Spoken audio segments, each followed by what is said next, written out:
গরমের দিনে একদম কম তেল মশলা ব্যবহার করে আলু দিয়ে মুরগির মাংসের পাতলা ঝোল আমাদের সকলেরই বেশ পছন্দের। আর তাই আজ আমি আপনাদের জন্য নিয়ে এসেছি এমনই একটি মুরগির মাংসের পাতলা ঝোলের রেসিপি। তবে আজ আমি রেসিপিটি একটু অন্যরকমভাবেই আপনাদেরকে শেয়ার করব, যেটি আপনারা খুব কম উপকরণে আর খুব কম সময়ের মধ্যেই তৈরি করে নিতে পারবেন। আর কী এমন উপকরণ দিলে রেসিপির টেস্ট অনেকটাই ভালো আসবে সেটাও আমি এই ভিডিওতেই শেয়ার করব। তো তাহলে আমাদের আজকের এই রেসিপিটি শুরু করা যাক।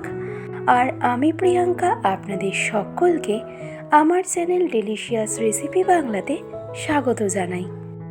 তো আজকের রেসিপি মাংসের ঝোল তৈরি করতে নিয়েছি আমি এখানে 1 কিলোগ্রাম পরিমাণে উইথ বোন চিকেনটা আমি এখানে কারি কাটেই রেখেছি।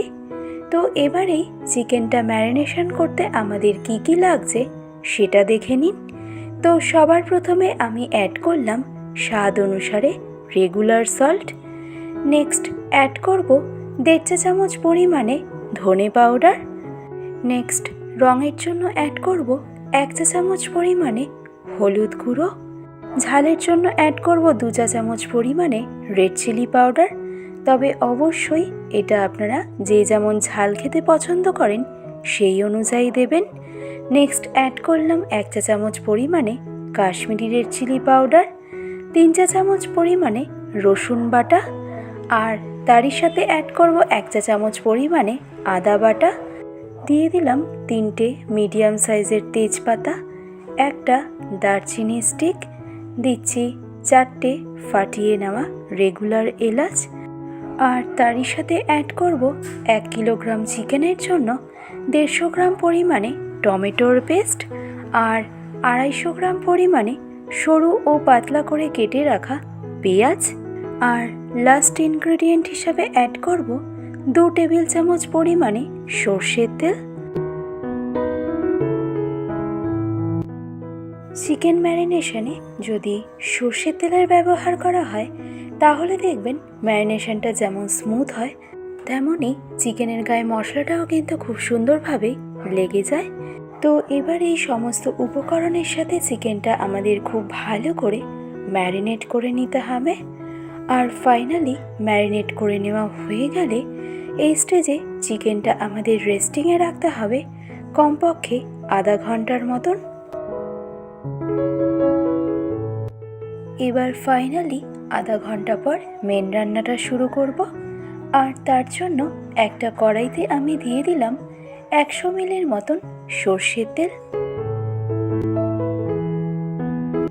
এবার আজকের এই মাংসের ঝোলের জন্য 5টা মিডিয়াম সাইজের আলুকে 1/2 করে আমি কেটে রেখেছি।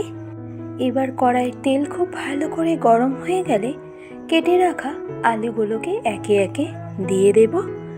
আর গ্যাসের ফ্লেমটাকে মিডিয়ামে রেখে আলুগুলোকে ফ্রাই করে নেব। তবে এই আলুগুলো ফ্রাই করার সময় সামান্য পরিমাণে হলুদ আমাদেরকে অ্যাড করতে হবে। এতে দেখবেন আলুটা ফ্রাই করার সময় আলুর মধ্যে একটা সুন্দর কালার চলে আসবে। তো এই আলুগুলোকে আমাদের ততক্ষণ পর্যন্ত ফ্রাই করতে হবে যতক্ষণ না আলুর মধ্যে ঠিক এরকম একটা হালকা লালচে কালার চলে আসছে। তাও মোটামুটি আলুগুলোকে আমাদের ফ্রাই করতে সময় লাগবে মিনিমাম 4 থেকে 5 মিনিটের মতন। তো ফাইনালি আলুগুলোকে আমাদের ফ্রাই করে নেওয়া হয়ে গেলে এবারেই আলুগুলোকে আমাদের তুলে রেখে দিতে হবে একটা পাত্রের মধ্যে।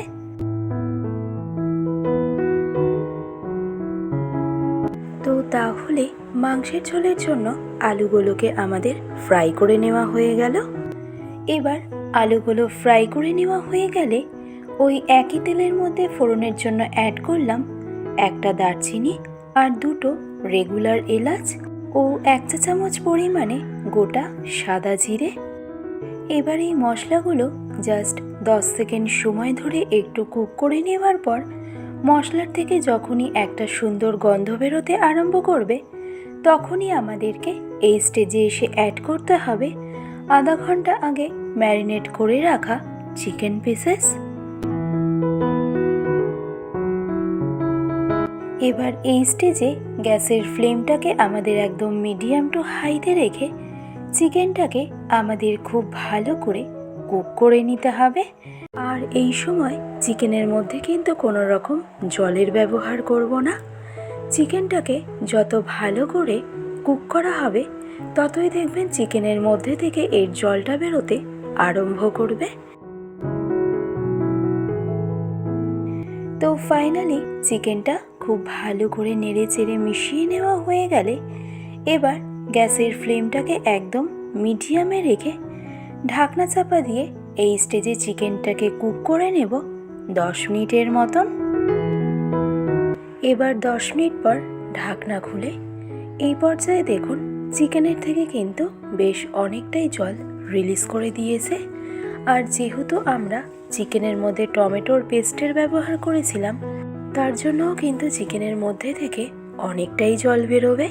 তো এবার চিকেনটাকে ফাইনালি একবার আমাদেরকে খুব ভালো করে নেড়ে চেড়ে নিতে হবে। এতে চিকেনের মশলাটা পাত্রের নিচে লেগে গিয়ে পুড়ে যাওয়ার সম্ভাবনা একদমই থাকবে না। আর ফাইনালি চিকেনটা খুব ভালো করে নেড়ে চেড়ে নেওয়া হয়ে গেলে এবার যে আমরা আলুগুলোকে ফ্রাই করে রেখেছিলাম সেই আলুগুলো আমাদেরকে এই স্টেজে এসে দিয়ে দিতে হবে। এতে চিকেনটা কুক হওয়ার পাশাপাশি আলুটাও কিন্তু পারফেক্ট কুক হয়ে যাবে। ও তারই সাথে অ্যাড করব একটা মিডিয়াম সাইজের রাফলি চপ করে রাখা টমেটো ভেজিস। এবার সব কিছু একবার খুব ভালো করে মিশিয়ে নিয়ে গ্যাসের ফ্লেমটাকে এই স্টেজে একদম মিডিয়ামে করে দিয়ে ঢাকনা চাপা দিয়ে এবার ফাইনালি চিকেনটা আমাদের কুক হতে দিতে হবে যতক্ষণ না চিকেনের মধ্যে একটা সুন্দর গামাখা টেক্সচার চলে আসছে। তবে মাঝে মাঝে ঢাকনা খুলে চিকেনটা নেড়ে চেড়ে নিতে কিন্তু একদমই ভুলবেন না। তো সম্পূর্ণ 8 মিনিট সময় ধরে ঢাকনা চাপা দিয়ে চিকেনটাকে কুক করে নেওয়ার পরে দেখুন এই স্টেজে চিকেন আর আলুটা কিন্তু আমাদের একদম পারফেক্ট কুক হয়ে গেছে। আর দেখুন চিকেন আর আলুটার মধ্যে একটা সুন্দর গামাখা টেক্সচার চলে এসেছে আর মশলার থেকেও অয়েলটা রিলিজ করে দিয়েছে। এবার তাই আমি এই স্টেজে এসে অ্যাড করলাম পরিমাণ মতো গরম জল। এখানে আপনারা যে যেমন ঝোল খেতে পছন্দ করেন সেই অনুযায়ী জলের ব্যবহারটা করবেন। তো এবার ফাইনালি ভালো করে একবার মিশিয়ে নিয়ে এই স্টেজে গ্যাসের ফ্লেমটাকে একদম হাইতে করে দিয়ে ঢাকনা চাপা দিয়ে এবার সম্পূর্ণ রান্নাটাকে ফাইনালি কুক হতে দেব আরও 10 মিনিট সময়ের জন্য। এবার 10 মিনিট পর ঢাকনা খুলে এই স্টেজে দেখুন আমাদের আজকের রেসিপি আলু দিয়ে মাংসের পাতলা ঝোল কিন্তু একদম রেডি। এবার তাই সব শেষে এসে আমি অ্যাড করলাম হাফ চা চামচ পরিমাণে এলাচের গুঁড়ো। আর এই এলাচের গুঁড়ো মাংসের ঝোলে সবশেষে যদি ব্যবহার করা হয় তাহলে মাংসের ঝোলের টেস্ট কিন্তু সব থেকে বেশি ভালো আসে। তো এবার এই এলাচের গুঁড়োটা মাংসের ঝোলের সাথে ভালো করে মিশিয়ে নিয়ে মাংসের ঝোলটা আমি স্ট্যান্ডিং টাইমে রাখবো পুরো 10 মিনিটের মতন। আর তারপরে ফাইনালি সার্ভ করে নেব। আর এরকম মাংসের ঝোল গরম ভাত ও সাথে যদি একটু গন্ধরাজ লেবু হয় তাহলে খেতে কিন্তু জাস্ট অসাধারণ লাগে। ভালো লাগলে রেসিপিটি অবশ্যই এইভাবে ট্রাই করে দেখুন। আশা করছি আপনাদের সকলের ভীষণই ভালো লাগবে। আজকের ভিডিওটি তবে আমি এখানেই শেষ করছি। ভালো থাকবেন, সুস্থ থাকবেন। ধন্যবাদ।